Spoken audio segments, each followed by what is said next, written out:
This holiday season, give yourself the gift of quick, easy, flavorful, and nutritious meals. Factor is America's #1 ready-to-eat meal delivery service, and they can help you eat well for breakfast, lunch, and dinner. Factor meals are chef-prepared, dietitian-approved, and delivered to your door, ready to eat. So you can save time and stay healthy while staying on top of all your holiday responsibilities. Cross meal prepping off your to-do list with 35-plus fresh, never-frozen meals that are hot and ready in just 2 minutes. Factor offers options to fit your lifestyle and preferences, whether it's calorie smart, vegan and veggie, or their protein plus option. This December, get Factor and enjoy eating well without the hassle. Just choose your meals and enjoy. Head to factormeals.com/Persia50 and use code Persia50 to get 50% off. That's code Persia50 at factormeals.com/Persia50 to get 50% off. This podcast is brought to you by Royal Fratricide. Attention, princes and kings! Does your empire have 1 million or more subjects? Do you feel like you would do a better job of leading the wayward masses than your idiot brother? Or perhaps you know that he has no right to rule because you were born at a better point in your father's life. Well then, I have a deal you can't pass up. Royal Fratricide. Simply attach 1 bottle of fratricide to the end of your spear and apply it liberally to any siblings you think might threaten your ability to claim the throne. Whether they have your father's favor, a cohort of annoying priests, or just bother you sometimes, Royal Fratricide will secure your position in the history books. Go to historyofpersiapodcast.com/Royal Fratricide and use promo code BROTHERS to get 10% off your kingship today. Royal Fratricide does not take responsibility for any coups, plots, or usurpations resulting from use. This ad is to be considered parody. Hopful Media does not endorse X sides of any sort. Please stab responsibly. This podcast is brought to you by Royal Fratricide. Attention, princes and kings! Does your empire have 1 million or more subjects? Do you feel like you would do a better job of leading the wayward masses than your idiot brother? Or perhaps you know that he has no right to rule because you were born at a better point in your father's life. Well then, I have a deal you can't pass up. Royal Fratricide. Simply attach 1 bottle of fratricide to the end of your spear and apply it liberally to any siblings you think might threaten your ability to claim the throne. Whether they have your father's favor, a cohort of annoying priests, or just bother you sometimes, Royal Fratricide will secure your position in the history books. Go to historyofpersiapodcast.com/Royal Fratricide and use promo code BROTHERS to get 10% off your kingship today. Royal Fratricide does not take responsibility for any coups, plots, or usurpations resulting from use. This ad is to be considered parody. Hopful Media does not endorse X sides of any sort. Please stab responsibly. History of Persia is a Hopful Media podcast production. This show is sponsored by BetterHelp Therapy Online. Life doesn't come with a user manual. So when life stops working for you, it's pretty normal to feel stuck. Imagine somebody who spent, say 25 years being really distracted, overwhelmed by clutter, and fluctuating between being really into obscure ancient history and not being able to find the motivation to do the dishes. That person is me, and apparently, if there were a user manual to life, it might have told me that I have ADHD and should talk to my doctor about that. Therapists are about as close to a manual as we can get. Folks who are trained to help you figure out challenging emotions and learn coping skills.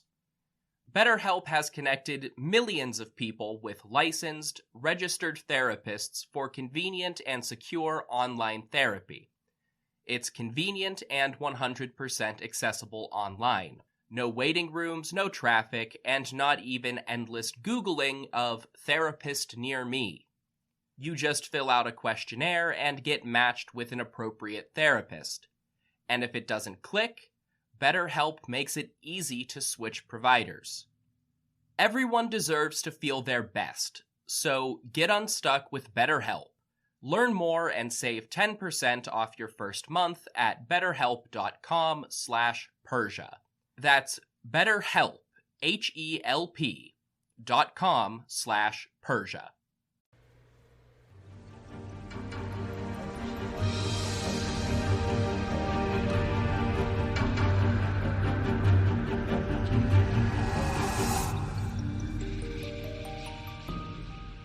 Hello everybody, this is Trevor Cully and welcome to the History of Persia, episode 17, The Mad King. Last time I talked about the Persian invasion of Egypt under Cambyses. The expedition set out in 525 BCE, and over the course of the next 2 years, Cambyses' armies conquered Egypt, received tribute from northern Libya, pushed the southern boundary of their new territory south into Nubia, and put down a revolt back in Egypt. By 522, Cambyses decided that Egypt was sufficiently subjugated to leave with a satrap and other subordinates in charge, and started making his way back to Mesopotamia and Persia. This episode will be the first of 2 that rewind the clock back to 525 and earlier to discuss a couple of topics that I skipped over last time, so that I could squeeze in all of the narrative events. In this case, I'm talking about the madness of Cambyses.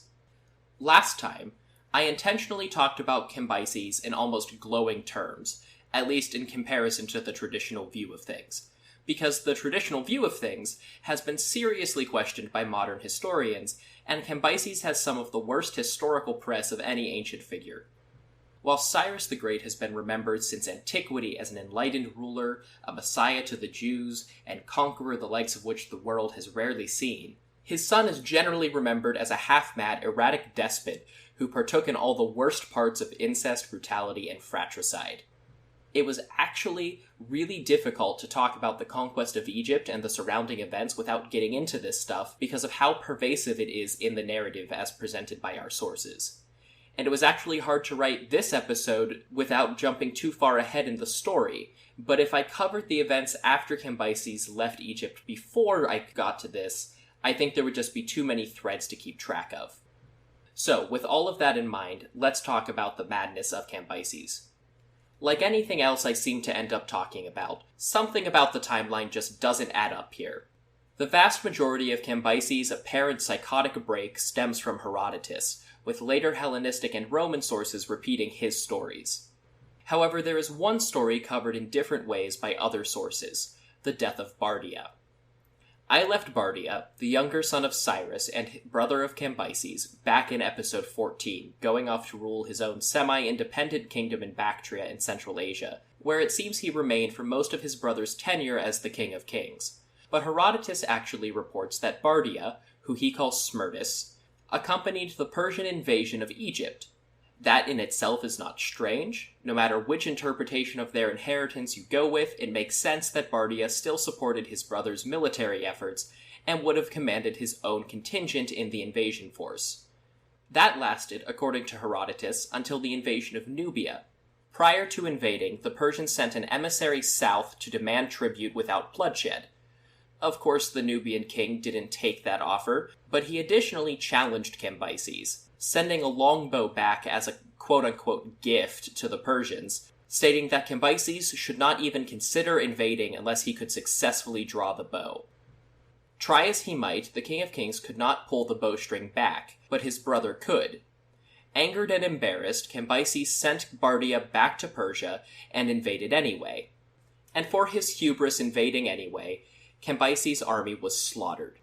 Once again, this is just according to Herodotus. As I talked about last time, the political situation with Nubia in reality doesn't seem to reflect that version of events. The conflict between Cambyses and Bardia doesn't end there, though. Herodotus goes on to describe a vision that came to Cambyses where he saw Bardia enthroned with his head in the sky, a vision of Bardia as king. Already driven to paranoia by events in Egypt, the great king orders his friend Prixaspes to return to Persia as well and assassinate his brother. If that version of Bardia being killed doesn't suit your tastes, Herodotus goes on to provide 2 alternatives. In one, Bardia is thrown into the Red Sea on his way out of Egypt and drowns. In another, Cambyses goes hunting with his brother in between campaigns in Egypt and kills him in a staged accident. The point being, Cambyses perceived his brother as a threat, grew paranoid and mad, and then killed him either in or from Egypt. However, two other versions of the story circulated in the ancient world. The later version was written by Ctesias, as he heard it during his time in Persia. In this version, a magi named Sphenidates was whipped on Bardia's orders and fled to the court of Cambyses before he departed for Egypt. Magi sometimes refers to a specific Median tribe or to a type of Iranian priest. It's often impossible to tell which is being referred to, including during this story. Once there, the Magi began accusing Bardia of plotting against his brother. Cambyses called for his brother to come and answer for himself, but Bardia gave an excuse not to show up twice, and the Magi just got bolder and more caustic with his accusations. This continued until Bardia was finally able to come in response to a third summons. Unfortunately for the younger brother, Cambyses had already plotted to kill him. Conveniently for the conspirators, Sphenidates happens to look a lot like Bardia in this story, so Cambyses publicly ordered the Magi's execution, but in reality had his own brother put to death and covered his tracks by having the Magi take his brother's place. There is a third and final version of this story, this time from one of our rare Persian sources, but arguably the most famous one of those, the Behistun Inscription of King Darius. It's only a brief section of the inscription, so I'll read part of it here. Quote, King Darius says, "The following is what was done by me after I became king. A son of Cyrus, named Cambyses, one of our dynasty, was king before me. That Cambyses had a brother, Bardia by name, of the same mother and the same father as Cambyses. Afterwards, Cambyses slew this Bardia. When Cambyses slew Bardia, it was not known unto the people that Bardia was slain. Thereupon Cambyses went to Egypt. When Cambyses had departed into Egypt, the people became hostile, and the lie multiplied in the land, even in Persia and Media, and in the other provinces. King Darius says, afterwards there was a certain man, a Magush, Gaumata by name, who raised a rebellion in Paishyavada, in a mountain called Arakadris. On the 14th day of the month of Vyaksana did he rebel. He lied to the people, saying, I am Bardia, the son of Cyrus, the brother of Cambyses. End quote. In this version, Cambyses' motivation for fratricide is not provided, only the timeline placing it before Egypt. Unlike Ctesias' version, the Magi, called Gaumata here, is not part of Cambyses' plan, only claiming the deceased prince's identity in a later act of rebellion. I'll have a lot more to say about Bardia, Gaumata, and how all the pieces fit together in an upcoming episode, but the important detail is that all of these stories of Cambyses' brutality in Egypt are against a backdrop of fratricide. Fratricide, I should mention, which is questioned and doubted by modern historians, due partly to its convenience for Darius, and partly because the story of being replaced by a look-alike is almost too absurd to believe. Now, the rest of the events that fit into the story of Cambyses' descent into madness come from Herodotus, with the first in his timeline being violence against the mummy of Pharaoh Ahmose II. I discussed this last time. He had the corpse exhumed, stabbed, and burned in retribution against the deceased pharaoh. Retribution for what exactly isn't stated. It could be interpreted as for the slights against Cambyses in Herodotus' narrative, or as a kind of post-mortem defeat of the pharaoh who had been in power when Cambyses launched his invasion. Either is sort of bizarre and a blatant insult to Egyptian beliefs about burial and the afterlife. The next two events that reflect poorly on Cambyses are more of bad omens and poor judgment than actual madness. Despite failing to draw the bow, Cambyses invaded Nubia and his army was destroyed. And within the same passage, another Persian army is lost to the desert while trying to capture an oasis dedicated to Amun, who the Greeks equated with Zeus, their king of the gods. Neither were particularly good signs for Cambyses. I should say now, in fairness to both Cambyses and Herodotus, up to this point in the historian's narrative, Cambyses has been depicted as fairly balanced. Sure, he had a bizarre incident with Ahmos's mummy, and was arrogant enough to invade Nubia despite the warnings, but he also showed mercy to Psamtik III and his mother after the conquest of Egypt, and attempted to do the same for Psamtik's son, and he did successfully conquer Egypt after all. It's a fairly balanced portrait as far as Herodotus goes. The tone of events changes in Herodotus' story after Cambyses returns to Memphis from his southward campaign. The Greek historian has him arriving in the midst of a festival celebrating the god Apis, represented in Egyptian tradition by a bull. And not just in the art, there was a live sacred bull that stood in for the god. In life it was pampered at the temple and celebrated at festivals, and in death the animal received full mummification and a burial in a sacred tomb at Memphis. And Apis wasn't just one god among many, but one of the favorite and most popular with the Egyptian people. Cambyses, who we know traveled with at least one Egyptian advisor, must have known about the importance of Apis, which is why the next story Herodotus tells comes kind of out of nowhere. Cambyses interpreted the celebrations for Apis as the Egyptians celebrating his own recent defeat, and lost it. The governors of Memphis and the common revelers were killed, the priests of Apis were beaten, and Cambyses himself stabbed the sacred bull to death in a mockery of Egyptian religion. According to Herodotus' Egyptian informants, it was then that the King of Kings was struck with madness by angry gods. There's just one small problem with that story. We have a bit of the Egyptian version from the tomb of the Apis bulls, and it doesn't line up at all. The bulls were so sacred that the Egyptian priests kept records of their deaths. Happy New Year, everyone! If your New Year's resolution includes learning a new language, maybe because you want to connect with friends and family, or maybe to add a new and useful skill to your resume, then Rosetta Stone is for you. Rosetta Stone is the most trusted language learning program with more than 30 years of experience behind it. They offer 25 languages, including Spanish, German, Arabic, Persian, and Chinese, as well as a lifetime membership for you to buy now and get access to all of the lessons forever. Rosetta Stone has the best speech recognition technology of any language learning app out there to help you practice speaking and get feedback on your pronunciation. The focus of the program is on having real conversations, not just knowing a few translations. It's more effective and a more fun way to learn. So start the new year with a new skill. Don't put off learning that language. There's no better time than right now to get started. For a very limited time, History of Persia listeners can get Rosetta Stone's lifetime membership for 50% off. That's 50% off unlimited access to 25 language courses for the rest of your life. Redeem your 50% off at rosettastone.com/today. The ceremony to inaugurate their replacements, and archaeologists have actually uncovered the stone tablet documenting the death of the bull from Cambyses' reign.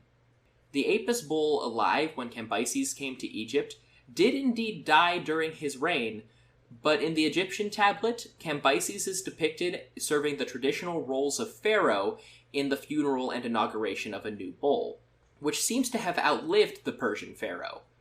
No paranoid insane stabbing fits to be found, calling the whole incident from Herodotus into question because Cambyses not only did not kill the bull, but actually partook in the proper ceremonies to replace it. Proceeding from there, though, Herodotus tells the stories of Bardia's death before moving on to Cambyses killing one of his sisters, too.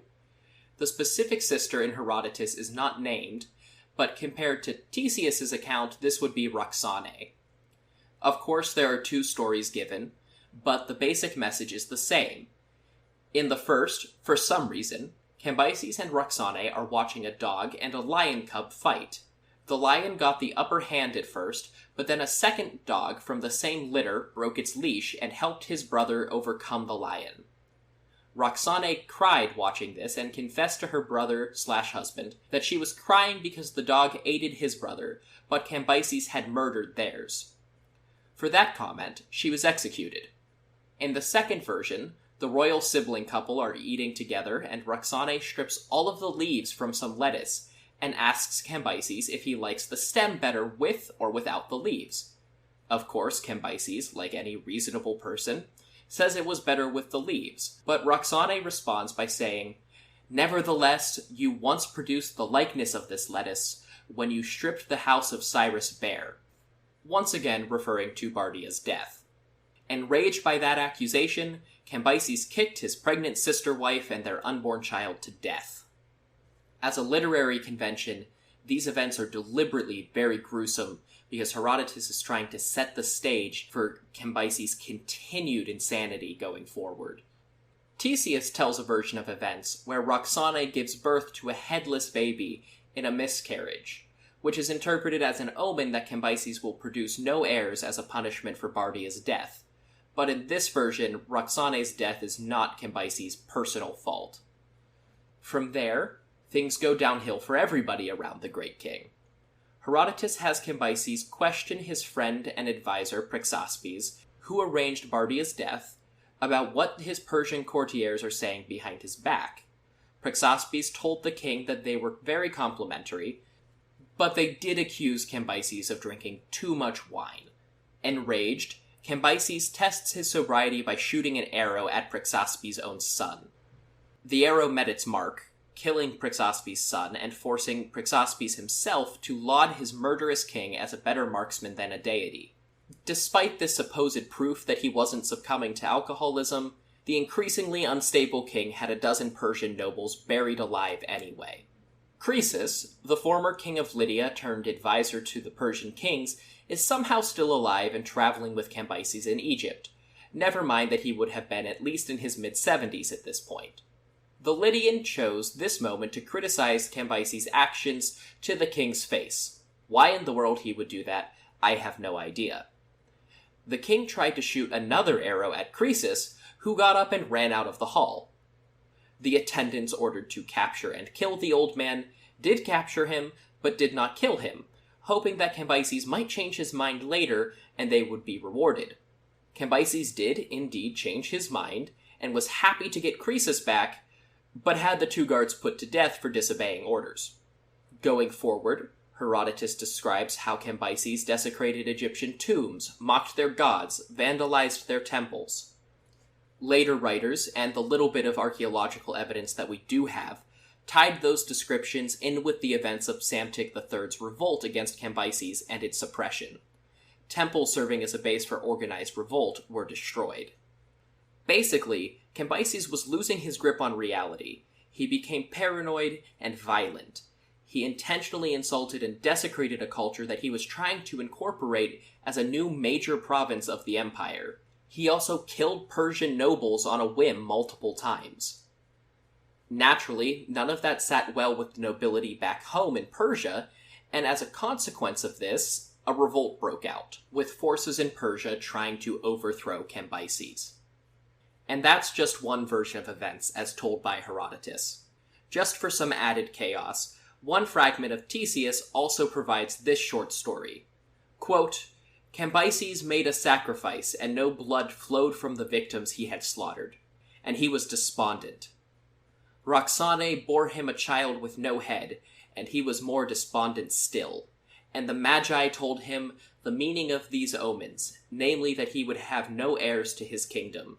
And his mother appeared to him in the night, threatening him because of his terrible crime, and he was even more despondent." End quote. Always a bit pulpier, Ctesias provides a more horror movie adaptation of things, complete with animal sacrifice, headless babies, and a ghost. The overall message is the same, though. Cambyses killed Bardia, and everything fell apart from there. Now, with all of those stories told, what is going on? Last time I told the story of a relatively successful king and conqueror who seized Egypt, accepted tribute from anyone willing, and pushed the Egyptian border south by a cataract or two. This time, the same guy is an absolute lunatic murdering and debauching his way up and down the Nile in a discussion of the same time frame. The simplest explanation, is that a large amount of the historical slander against Cambyses II was fabricated after the king's death in a combination of Egyptian resistance to Persian rule, Darius trying to justify his own coup, Greek prejudices against the Persians in Herodotus' time, and some good old-fashioned storytelling leading to exaggerations that enhanced the story as it was told over and over again. Every party I just mentioned had a viable reason for dragging Cambyses through the mud. The Egyptians spent most of their domination trying to find ways and motivation to throw off the Persian yoke, and demonizing their conqueror could assist them in that. For Darius to be legitimate, it had to be clear that he did not assassinate Bardia, but an impostor, and so the story had to be that Bardia was already dead, otherwise people would have started looking for the real heir to the throne. For the Greeks, Cambyses was the first viable target. Nobody, even after the Greek wars with Persia, could doubt that the wildly successful Cyrus deserved to be called the Great. But after those wars, Greeks looked for any evidence to characterize the Persians as despots and enemies. Herodotus in particular claims to have drawn a lot of information from Egypt, and thus would have been influenced by some sensational and partisan Egyptian claims. Meanwhile, Theseus lived in the Achaemenid court and had to toe the party line as established by Darius.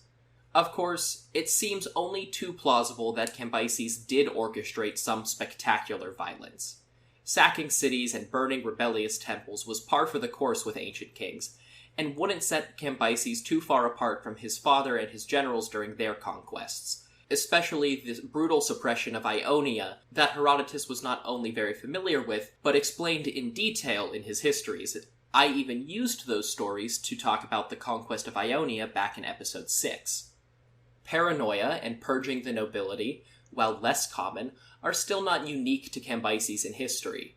Hundreds or thousands of dictators have tried to strengthen their positions by removing other powerful men from across human history. But there are also events contradicted by our evidence, like the invasion of Nubia or the death of the Apis bull, where additional sources contradict Herodotus' narrative, and by the final stage of the story, Cambyses is a picture-perfect literary device. Especially in Herodotus, the story of Cambyses could be used as a diagram for a tragic fall from grace. He starts off just, fair, and successful, but has some flawed tendencies.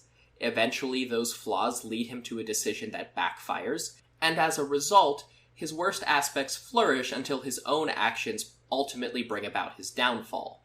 In this case, that is both rebellion and his death. According to the Behistun Inscription, a usurper claimed the throne, challenging Cambyses, on the 11th of March 522 BCE. Herodotus says that Cambyses was in Syria, at the city of Ecbatana, when he heard the news, not to be confused with the Median capital Ecbatana. And if Cambyses really did kill his younger brother, he was probably shocked to hear who was leading the revolt, because according to the usurper himself, he was Bardia, the younger son of Cyrus the Great and legitimate ruler given Cambyses' behavior. How that could possibly make sense, and why the official story was that this was actually an impostor pretending to be Bardia, are the basis for one of history's greatest conspiracies. But that story will have to wait. For now, it's time to wrap up with Cambyses. Given everything I've described so far, from various cruelties and murders to the apparent conflict for the throne, you'd be forgiven if you thought Cambyses was going to die violently. Instead, all of our sources are surprisingly unanimous in his cause of death. Darius's Behistun Inscription just says that the second Persian king of kings died of natural causes. Herodotus and Theseus both attribute it to an accidental cut on the king's leg becoming infected. For Herodotus, it was a knife poking through its scabbard as the king mounted his horse in Ecbatana. For Theseus, the king was carving a piece of wood when his knife slipped in Babylon. In either case, the outcome was the same. The wound festered and killed the great king before he could ever try to reclaim his throne, and it was left to future kings and foreign authors to tell his story. Cambyses II had been the king of kings, Khashayathiya Nam, for just 8 years, and the pharaoh of Egypt for 3. His reputation is, and probably will always be, extremely mixed. Marred by tales of familicide, irreverence, and brutality, he was still the king who conquered both Egypt and the sea, and led the Persians through their second major period of expansion. Whatever the real story was, I'm sure we'll never know. It's too deeply intertwined with the conspiracy of Darius and later tales to ever get at the truth. But that conspiracy will have to wait a couple of episodes. Next time, we'll go back again to one of the few events in the Persian Empire ancient sources tell us about independent of the king. That's the story of Polycrates, the tyrant of Samos, and what was happening in and around the satrapies of Anatolia during the reign of Cambyses. Until then, if you want more information about the show, useful links, my bibliography, maps to reference, or the family tree of the Persian kings, you can check out my website at historyofpersiapodcast.wordpress.com. And if you want to get in touch with me, there are a whole bunch of ways to do it. You can find me on social media. On Facebook, I'm the History of Persia Podcast. On Instagram, I'm just History of Persia Podcast, no spaces. And on Twitter, I'm just at History of Persia. You can also contact me with the contact page on the website or send an email to historyofpersiapodcast@gmail.com. If you want to help the show grow, please share it around on social media and tell your friends about it. Word of mouth is the greatest way to help podcasts get out there. You can also leave a review on iTunes or your podcast service of choice and let people know what you think of the show, especially if you're enjoying it so far or you're looking forward to whatever comes next. Until next time, thank you all so much for listening to The History of Persia.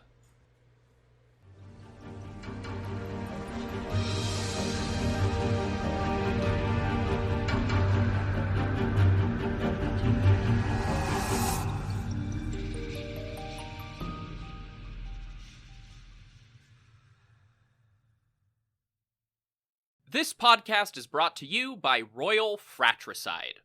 Attention, princes and kings! Does your empire have 1 million or more subjects? Do you feel like you would do a better job of leading the wayward masses than your idiot brother? Or perhaps you know that he has no right to rule because you were born at a better point in your father's life. Well then, I have a deal you can't pass up. Royal Fratricide. Simply attach 1 bottle of fratricide to the end of your spear and apply it liberally to any siblings you think might threaten your ability to claim the throne. Whether they have your father's favor, a cohort of annoying priests, or just bother you sometimes, Royal Fratricide will secure your position in the history books.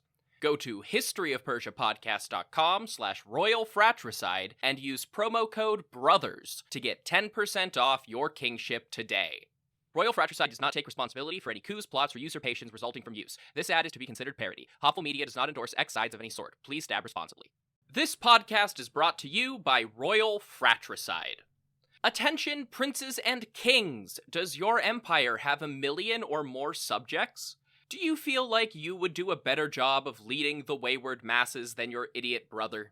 Or perhaps you know that he has no right to rule because you were born at a better point in your father's life. Well then, I have a deal you can't pass up.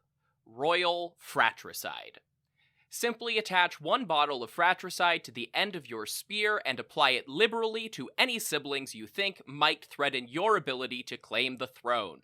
Whether they have your father's favor, a cohort of annoying priests, or just bother you sometimes, Royal Fratricide will secure your position in the history books. Go to historyofpersiapodcast.com/Royal Fratricide and use promo code BROTHERS to get 10% off your kingship today. Royal Fratricide does not take responsibility for any coups, plots, or usurpations resulting from use. This ad is to be considered parody. Hopful Media does not endorse X sides of any sort. Please stab responsibly.